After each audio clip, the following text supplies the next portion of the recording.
Hunt Fish University.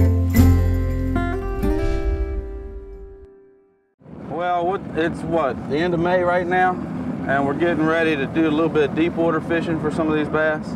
Most of them have pulled off the bank right now, and they're locating on top of a structure, feeding up after this spawn. Right now, I'm going to try to graph a little road bed right here, and this road will connect to a point, and we're going to see whether there's any fish up here on top of this road. You'll be able to see them on the depth finder easy. You can see how this thing comes up right here. Yeah. There's a road. It does look like there's a fish or two right on top of the road. Well, I'm going to start out this morning with the jigging spoon. The fish are sitting there on the bottom, but with these deep water fish, I like to try a spoon first, then try a crankbait, and then go to a Carolina rig. I see you're going to try a rattle trap. Throw a rattle trap and just let it fall right down in front of it. Yeah, we'll see who gets bit. Mine's a lot smaller. Maybe they're on a big shad or maybe they're on a small shad. Okay. Good boy. You let that sink right to the bottom, don't you? Yeah. Yeah, that's all I do with a spoon too. When I'm casting a spoon, I'll let it sink right to the bottom, follow it all the way down, and then just jig it a little bit, follow it down, jig it a little bit. Sometimes it'll about knock the rod out of your hand. Other times, they'll just be there. You know, there'll just be a fish there. If we can't get bit this way, then we'll slow down. We'll put a Carolina rig out there or something. Need some help with it? Oh, that was one right there. Be all right.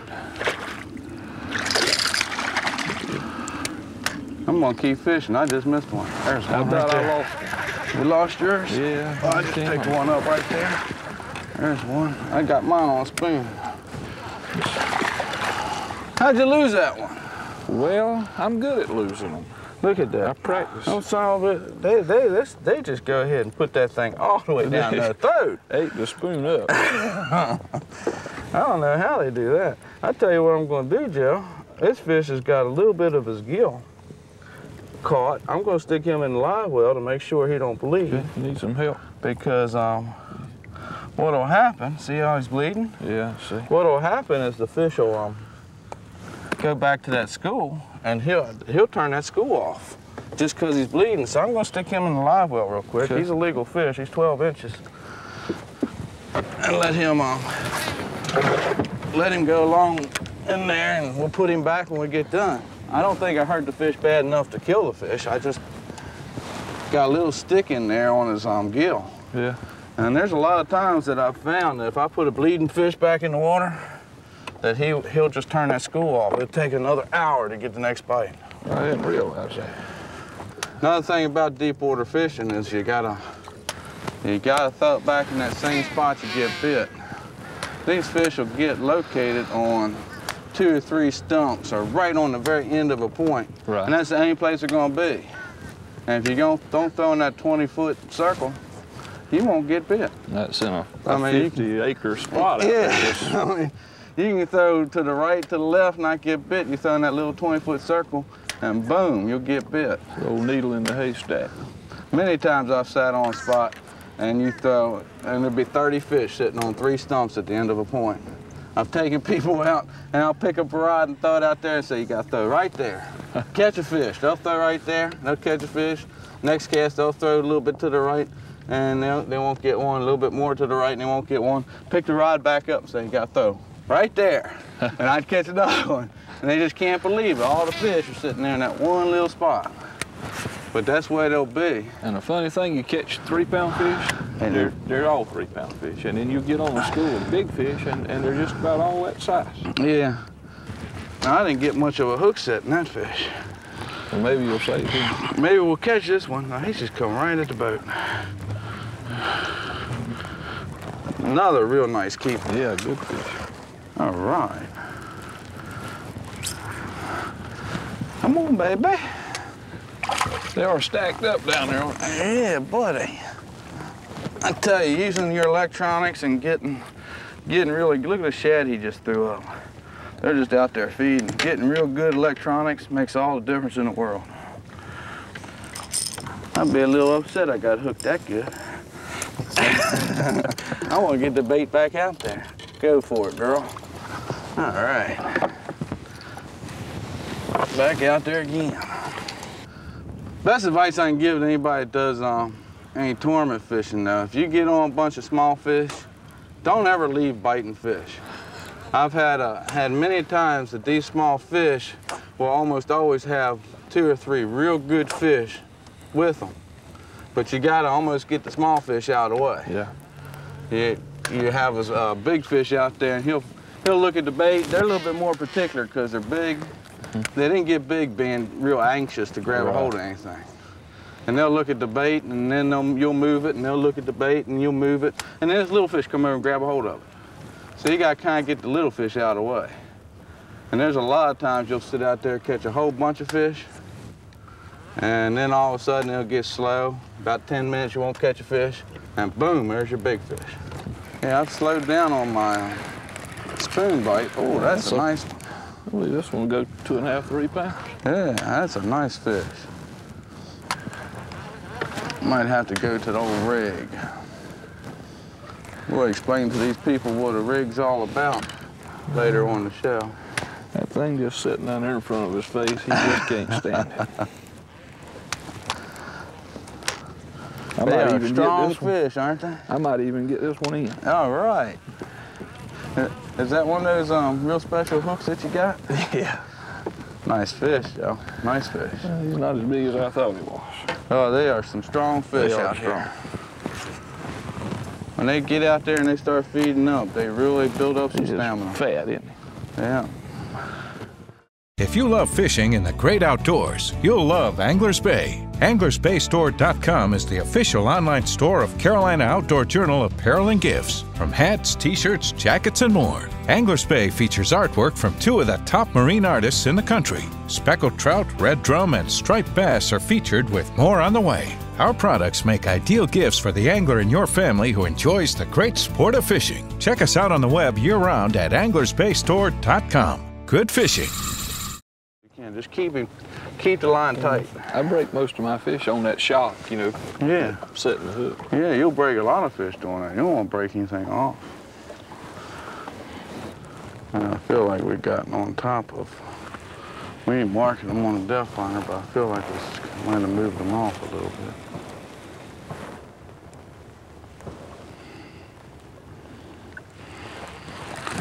There's one. Yeah. All right. Good looking fish. That is a nice fish. Ooh, pretty. You like that weight I'm using, don't you?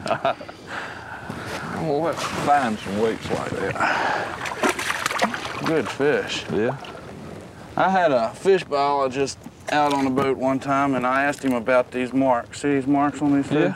Yeah, I see them. And he told me that comes from these cormorants. He said they'll never try that. They'll never eat a fish that big.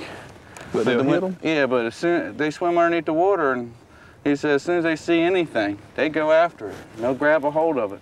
And he said that's what these marks will come from. Well, I'd have never thought that. Yeah. Nice fish. There's fish. Got him? Yeah. Don't believe he's very large. I don't see no rod bender. Yeah, he's not. He's not a pole bender. Not a pole bender? No, he's a. But he's fish. He's a bank runner out here in 20 foot of water. Yeah. See, I lost him. I'm gonna have to. You got them real hooks on there? I think we're gonna have to set. Think you're gonna have to set, huh? Yeah, I just. Okay. That's all right. I'm sorry. There's still fish just scattered around the point. Not that big giant schoolhead mark, but there's still fish scattered around the point.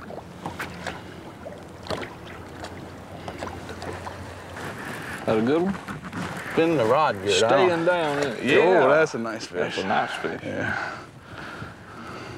What is nice fish in this lake? Uh-huh. Healthy. Strong. Look how strong that fish is. Yeah. That fish is a strong fish.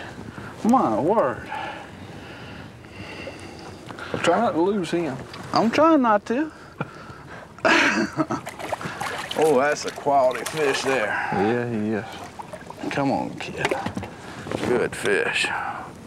Nice fish, isn't it? Just as solid as a rock. See, it's just healing up the tail. Yeah. Haven't been out here that long. Very nice fish. Look how green these fish are in this lake. There you go. Go back, tell your buddies to bite. Tell them to think blue when they bite, not green. Think blue and not green. Yeah. That's 2 in a row. Let's see if I can get 3 in a row. I thought we were gonna move next cast. Oh, we were? Daggone. That's my spot. It is. You had your spot. That's a decent fish, too. This is my spot. I got to see. Good job. I got my spot over there. You got your spot, huh? Yeah. I think that was the first cast you put right there, too. That is. Yeah, we just keep moving back and forth between 2 little humps on this road bed. There's another one. Just like a professional, Joe. I'm telling you. Old blind hog. Oh, Found him an acre.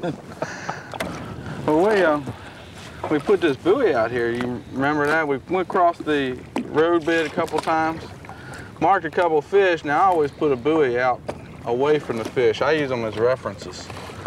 And right now we're fishing on top of the road, and the buoy is actually away from the fish, so the fish are between us and the buoy. So use your depth finder to stay on the road and use the buoy that tells you where the other, there's a fish right there. It tells you where the other thing is. Now, I don't know how big this fish is. These fish are so strong out here. Well, if you didn't pull, you'd be mad. Oh, man. Come up.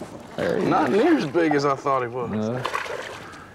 Fish said, mine. I'm gonna grab a hold of that thing and take it. Another decent fish. Good fish. Hooked him right there in the side. Nice. Go back out there. Talk to him. Tell him to bite. Okay. I was like, well, he's there. Yeah. No, yes, that's him. Sure enough. That's a good one too. Man, these are all quality fish. Wouldn't you love to be fishing a tournament today? I'm telling you. We're both tournament fishermen. Just love to fish tournaments with this quality of fish. Wouldn't have a problem with a limit today. No, sir. How did they get off? Yeah, sometimes you On the wonder release how them. in the heck did they get off? Joe, that was a good day of fishing. What, a pound and a half, 2 pounds? Yeah, our average. If you love fishing in the great outdoors, you'll love Anglers Bay. AnglersBayStore.com is the official online store of Carolina Outdoor Journal apparel and gifts. From hats, t-shirts, jackets, and more. Anglers Bay features artwork from 2 of the top marine artists in the country. Speckled trout, red drum, and striped bass are featured, with more on the way. Our products make ideal gifts for the angler in your family who enjoys the great sport of fishing. Check us out on the web year-round at AnglersBayStore.com. Good fishing.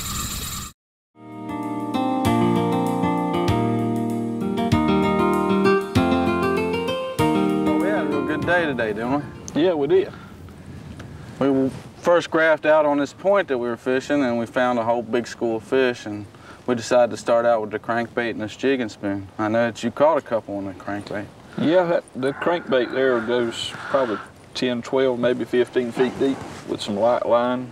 I think you were using 10-pound line and maybe getting down a little bit deeper than I was. That's I think a fat-free shad. Fishing it on a 7-foot rod, probably medium to medium light action. That gives you some fighting power to get the fish in, and it doesn't put as much pressure on it so it doesn't pull the hooks out of his mouth, which I tend to do. Yeah, we said we caught a couple on. We had a couple of good ones hooked. We really didn't. I don't think we actually got one in the boat with the crankbait, did we? I know I didn't. And the jigging spoon, I decided because we saw that big school to throw this jigging spoon. It's just a Hopkins jigging spoon, and I throw it on a 6-foot rod that's a heavy action rod with light line so it'll flutter down very nicely. And until I changed these hooks, I was having problems first thing this morning getting these fish in the boat. We had quite a few of them come off. And then I changed the hook to a big hook, and by doing that, I did start to hook them. Yeah. But it was a little too late for both of us because that school moved off, didn't they? Yeah, it is. And we ended up having to go to the Carolina rig and fish for the fish right on the bottom. The Carolina rig is, today we were using a special type of weight. It's a new weight that I'm starting to use. It'll be available to people through catalogs and through stores later on in the year, but I don't think it's available yet. But people can look for it. I know that you said you liked it coming through the brush and everything. Yeah, it comes through structure very well. And with the Carolina rig, we used about a 3-foot leader, and I threw centipedes. You threw a little straight worm, and I was using just a 1/0 hook, and we'd caught quite a few of our fish that way. Yeah. Now, to make sure that we were staying on top of the fish, we did have to throw some of these buoys out. And I know that people don't like to use buoys a lot of times, but on deep water fishing, I like to use the buoys. Well, I like what you said about putting the buoy away from the fish, just to position yourself between the fish and the buoy. Right. And you can make casts to it, and Yeah, that because spook this buoy, it's got a big weight. When it drops in the water, the weight hangs down, the line's connected to the buoy. And if you put it right on top of your fish, as soon as you hook one, you're going to get the buoy. He's going to wrap it up, yeah. And I did get hung up with the crankbait, and we had to use one of those things. Yeah, this lure retriever works real well. I mean, these baits cost, what, $6, $8 a piece, and first time you use this and retrieve one back, you've paid for that, and like you say, probably every 7th or 8th time you might lose a plug, but for the most part, that'll work. And you'll get them back. Now, the line I was using, I like to use strand line. I use 17-pound strand on my Carolina rig on the reel, and I use 10-pound leader line. Also, I know that you like to use it too. I use 10-pound strand green when I'm throwing crankbaits. And I was using also on this one 10-pound strand green. Right. And it's just regular strand line. And we've had real good success today. Had a great time. Had a great time. Yeah. So, what, 20, 30 bass? Thanks for coming with me. Yes, sir. Yeah. Do it again.